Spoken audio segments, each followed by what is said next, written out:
It's 2 days until go time. I'm getting excited. Oh, buddy, one more day and then it's go time. I'm feeling it. And it is finally here. Go time for the trip. Are you ready? I know I am. Woo!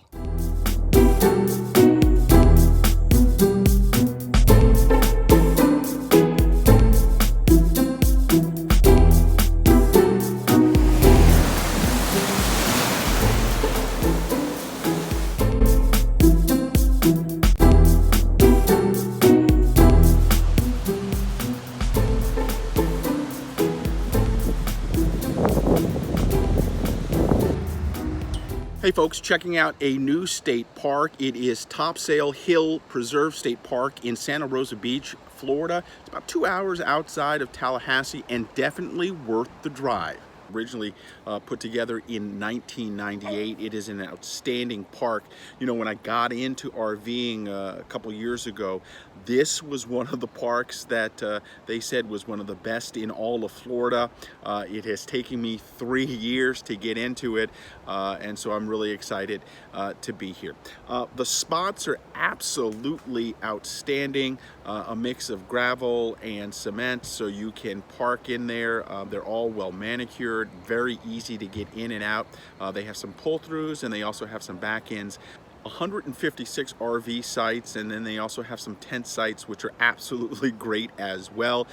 So whether you're tent camping or RV camping, plenty to do here at Topsail Hill Preserve State Park.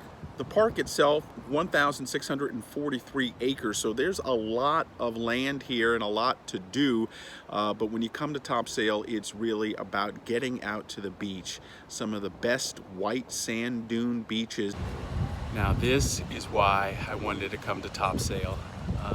Sandy white beaches, just love being at the ocean. It's just beautiful.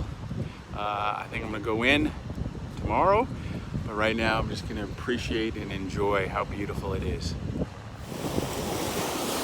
Okay, so I had to go into the water just a little bit. It's just on my feet, but it's absolutely beautiful. I love being at the beach, the sound of it. I wish I were a little closer in my RV, but for the most part, this is gonna be absolutely fantastic. Check this out, it's just absolutely gorgeous. When I was here, the weather was a little tough, so you couldn't really go into the water and spend a lot of time on the first couple of days, but it's still a beautiful place to go. As usual, went out on several hikes, a lot of great hiking around here.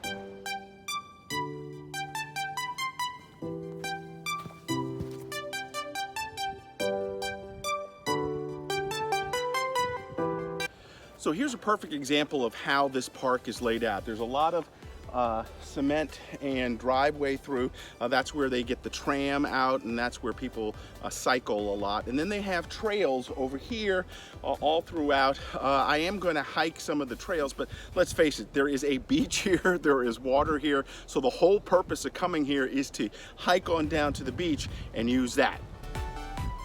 We talked a little bit about why you hike all the way down here to the beach, and let me show you.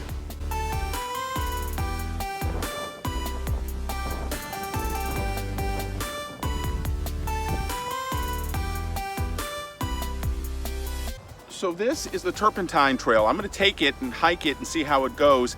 This will be the first time I've done an off-pavement hike here at the park.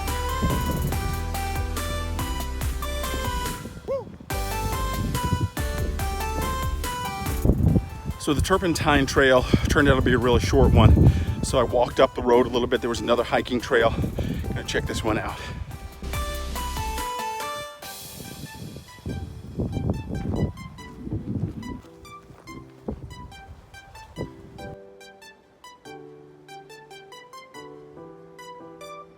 Hey, that's my RV spot. You know, another thing you really recognize when you're out here is that this park is really designed for bikes. There are paved roads all over the place, and from the RV sites all the way down to the beach, you can get there via tram, but a lot of folks take their bikes. So all around the park, you see a lot of folks riding. It's a nice, safe environment for kids, and a great way to get around. I like to hike, so of course I hike on down to the beach, but whether you're hiking or riding a bike, it is absolutely worth it. In terms of the park in general, they have several bathhouses around that are all well taken care of, nice and clean. The cell service is really good. One of the things that's really kind of cool here too is they have hookups for cable. So if you want to hook up cable into your RV, you can do that and watch a little extra TV.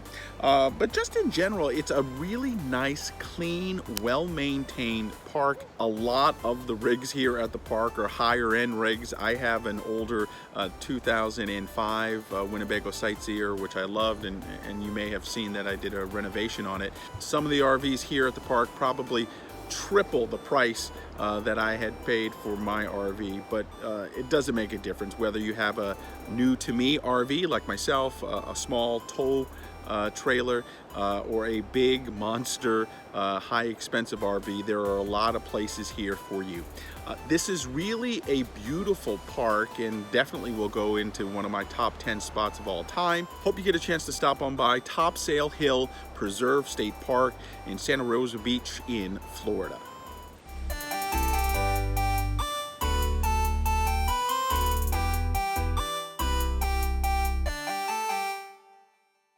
So wherever I go in my RV, I love to hike. You've seen a lot of different places that I've been out to, and I just really love being out in the environment, really enjoying myself. The last time I was out, I was up in Georgia, and I went on a couple of great hikes, and unfortunately, this is what my shoes or my hiking boots ended up looking like, and they were pretty much thrashed. There's a lot of mud on them. I'm going to try and scrape them off and see if I could get them back up again. But in the meantime, I needed a pair of hiking boots, and so I went out and picked up these. These are High Sierra hiking boots. They are the mid-size or the mid-ankle kind of hiking boots. I don't like the real small ones, and I don't like the real high ones, so this was a good alternative, and they're pretty good. I'm gonna have to get used to them. They're new boots, so you know, you got to break them in, and that always takes a little bit of time, but for the most part they seem to be really good. They have a nice ridge on the back here, you can see that. They're very sturdy and they give you great ankle supports. I'm going to take these out over the next couple of days and work on them and see how they feel. I think they're going to be a good alternative. I have to admit though, I am thinking still about another pair of hiking boots to have with me, so I have a couple of different options. But let's try these new High Sierras and see how they turn out.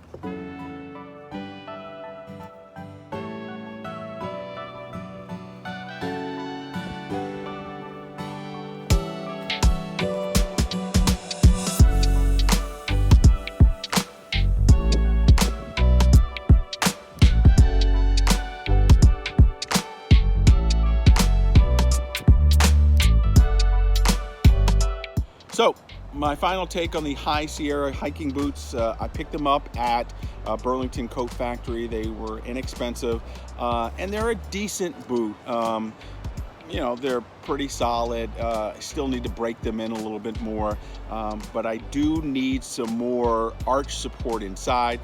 These will be good backups that I'll keep in the rig, but for the most part, I'm probably gonna still search for some more hiking boots. I may even try a low hiking boot, because in this park in particular, a lot of flat hiking areas, so I could have used that, but I always do like that mid-ankle support, especially when I'm up and around some more treacherous hiking situations. But all in all, not a bad boot, especially for the price. High Sierra, you can get them at Burlington. I'll put a link underneath to how you can pick them up, but I think I still need to upgrade my overall hiking boots.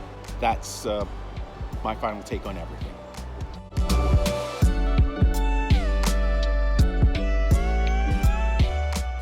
You know, sometimes you want to go old school when it comes to dinner, and for me that means steak, potato, and a vegetable. Kind of an old school Chicago steakhouse feel. Well, that's what we're gonna do tonight. We've got a beautiful ribeye, we've got some asparagus, and of course a baked potato on the grill. I can feel it right now.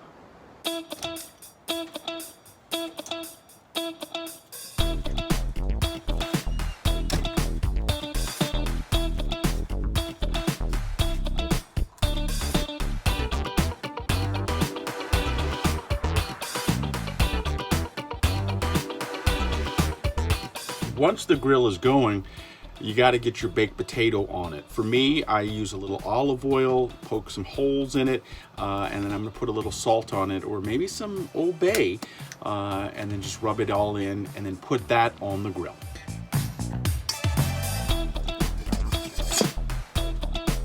So while the potato is on the grill, it's time to get the asparagus ready. I'm going to do the same thing, a little olive oil and Old Bay on that, and then we'll start prepping the steak. Not a lot to do on either of these, but it's really about adding flavor. So we want to get that Old Bay and olive oil onto the asparagus. Won't put the asparagus on because it's going to be a while until the potato is ready, but that's the process.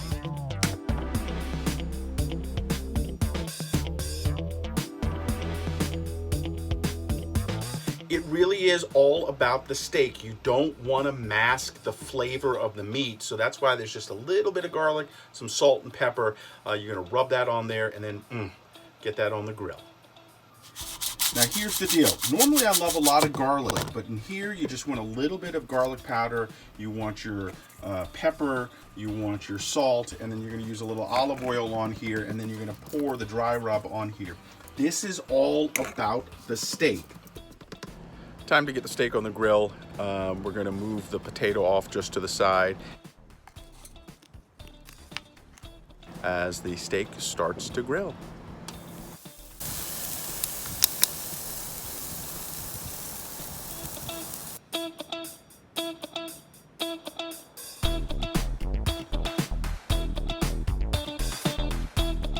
I think I timed this pretty well. The fire is going, the steak is on, the potato is going on, but we're about to get some bad weather coming in here, some severe weather, so this will be done in time for me to button on up and get in. Now the last thing to get on the grill are the asparagus. They only take a quick second because you don't want to overcook them and make them too stringy. We'll put those on actually as I'm closing up the dampers and closing up the grill. And then it's time to plate everything up and eat it.